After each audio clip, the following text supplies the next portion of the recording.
जमायमा gold Smith के घर में गार्डन पार्टी, लीगी कारकुनान का जमायमा, पीटीआई कारकुनान का एवन फील्ड के बाहर एहतजाज। मुस्लिम लीगी कारकुनों ने जमायमा गोल्ड स्मिथ के घर और पीटीआई के कारकुनों ने एवन फील्ड के बाहर एहतजाज किया। मुस्लिम लीग नून के मुजाहरे में लीगी कारकुनों की बड़ी तादाद शरीक हुई।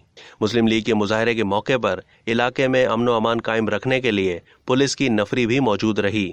जमायमा गोल्ड स्मिथ के घर में गार्डन पार्टी भी थी। मुजाहिरीन ने साउंड सिस्टम पर बुलंद आवाज में लीगी तराने लगा दिए। सदर मुस्लिम लीग नून बरतानिया जुबैर गुल ने कहा कि मुस्लिम लीग नून पीटीआई के मुजाहरे के जवाब में एहतजाज कर रही है। इमरान खान की नालायक हुकूमत ने पाकिस्तान की मईशत को तबाही के धाने पर पहुंचा दिया। मुजाहिरीन का कहना है कि इमरान खान ने हुकूमत जाती देखकर अगली हुकूमत के लिए मसाइल खड़े करने वाले फैसले किए।